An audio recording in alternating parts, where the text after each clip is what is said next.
गीता अपनी माँ सुमन के साथ हरिनगर के एक गांव में रहा करती थी। उसके बाबा खेती का काम किया करते थे, लेकिन बाबा के देहांत के बाद दोनों माँ बेटी का गुजारा बड़ी मुश्किल से चल रहा था। इन्हीं सब बातों की चिंता करते हुए आशा अपनी बेटी से कहती है, मेरी बच्ची अब हम क्या करेंगे? तेरे बाबा इधर उधर करके जो कुछ किया करते थे उससे हमारा गुजारा हो जाता था, लेकिन अब तो घर में अनाज ही नहीं है बेटा। माँ, आप चिंता क्यों करती हो? अगर भगवान ने दुख दिए हैं तो उनसे उभरना भी वही सिखाएंगे ना। आप चिंता ना करो। काश तुझे थोड़ा पढ़ा लिखा दिया होता तो आज हमारे कितने काम आता, लेकिन हमारे पास इतना पैसा ही कहाँ था बेटा कि तुझे पढ़ा लिखा पाते। मुझे लगता है कि अब हम दोनों को शहर चले जाना चाहिए, शायद वहाँ कोई काम करके कुछ अच्छा गुजर बसर कर सके। गीता को भी अपनी माँ की बात ठीक लगती है, जिसके बाद दोनों माँ बेटी सामान पैक करके शहर के लिए निकल जाते हैं। वे शहर तो आ जाते हैं, लेकिन उनके न ही रहने का ठिकाना था और न ही खाने का खाना। वे अपनी रात एक शिविर में गुजारते हैं और अगली सुबह गीता काम की तलाश में निकलने से पहले अपनी माँ से कहती है, माँ, मैं काम की तलाश में जा रही हूँ। आप मुझे आशीर्वाद दीजिए कि मुझे अच्छे से अच्छा काम मिले। मेरी बच्ची, तू इतने बड़े शहर में खो गई तो तेरे अलावा मेरा अब इस दुनिया में है ही कौन? तू ऐसे मत जा, मुझे बहुत डर लग रहा है।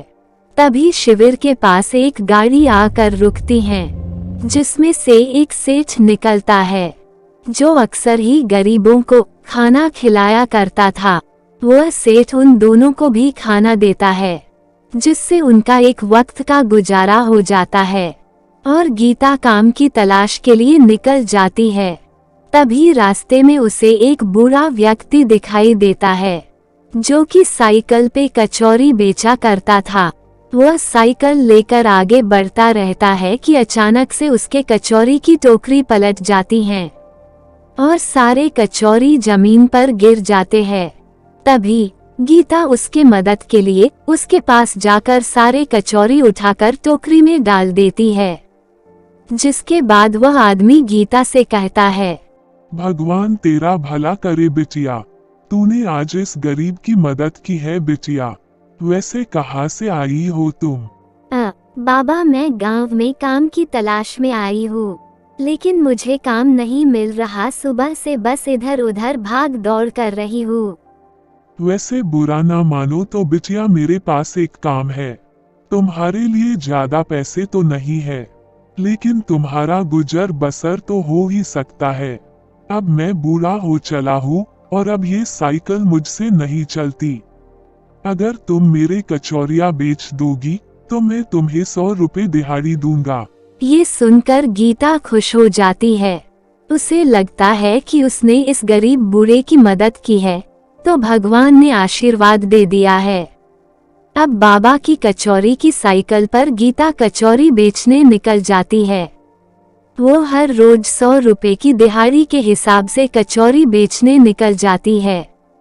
ऐसे ही एक दिन जब गीता अपने कचौरी की साइकिल को लेकर बड़ी गाड़ी के पास से गुजर रही थी, तभी उसकी साइकिल का बैलेंस ठीक न होने के कारण सारे कचौरी नीचे गिर जाता है और गीता भी जमीन पर धम से गिर जाती हैं।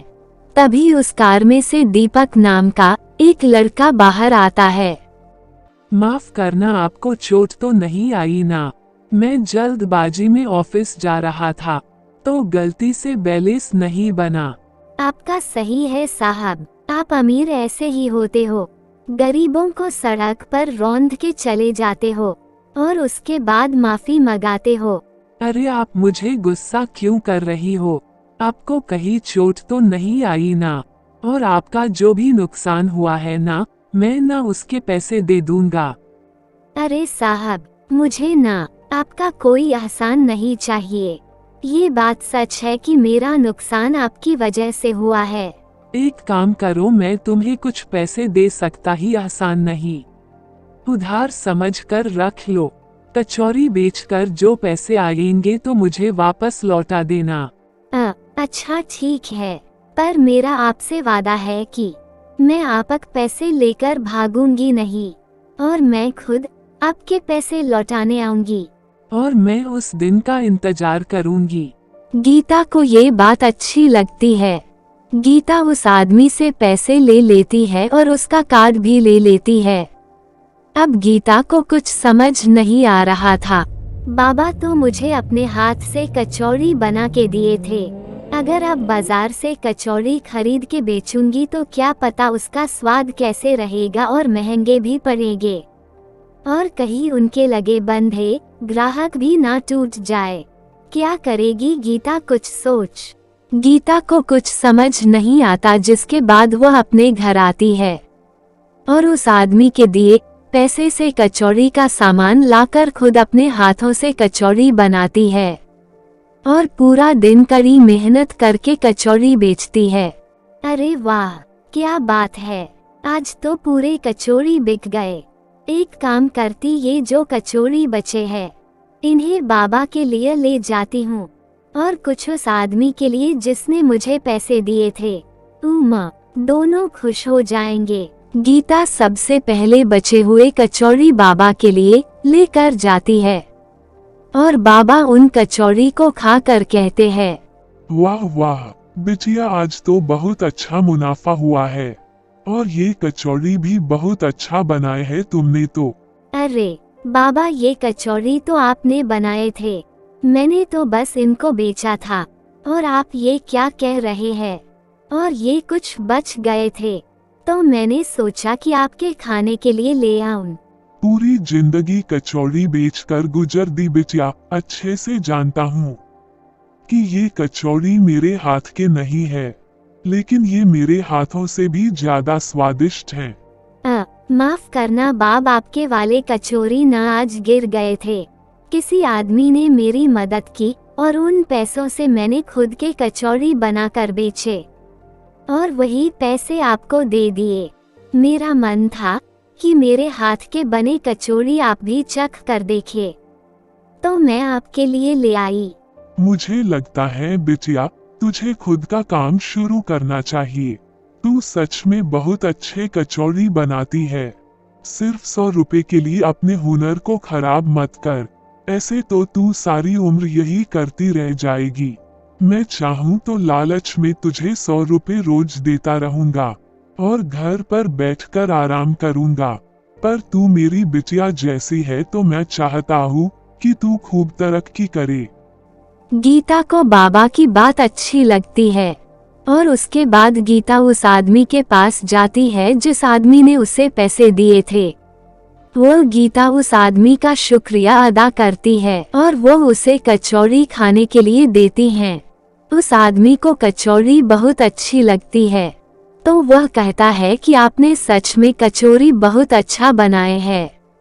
अगर आप चाहे तो हमारे ऑफिस में कैंटीन में किसी की जरूरत है तो आप चाय और कचौड़ी भी बेच सकती हैं, हम आपको अच्छी रकम देंगे।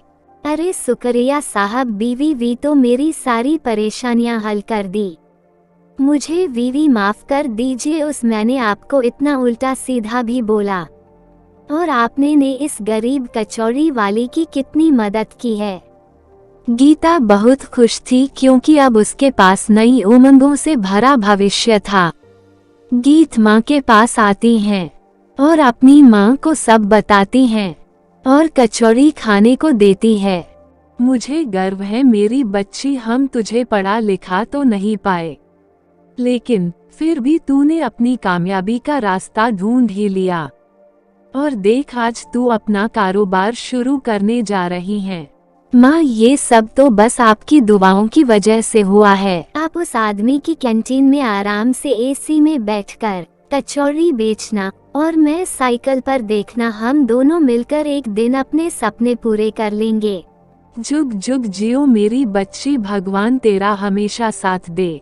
जिसके बाद गीता अपने कुछ जमा किए हुए पैसों से खुद की एक साइकिल खरीदती है और कचौड़ियाँ बनाने लगती है। कचौड़ियाँ बनाने में गीता की माँ भी उसकी मदद करती थी।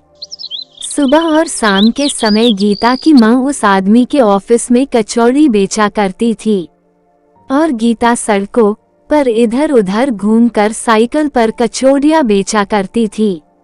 गीता अब अपनी मेहनत से खुद का एक घर ले लेती है और एक गाड़ी भी खरीद लेती है जिसके अंदर वह कचौड़ियाँ बेचा करती थी। अब वह अपनी माँ के साथ गीता उसी शिविर में जाती है जहाँ पे गांव से आने के बाद वे ठहरे थे और वहाँ के गरीबों को फ्री में कचौड़ियाँ बांटती है। ऐसे ही एक कचौड़ी वाली पढ़ी लिखी ना होकर भी कामयाबी की मंजिल को पा ही लेती है और अपनी माँ के साथ खुशी खुशी रहने लगती है।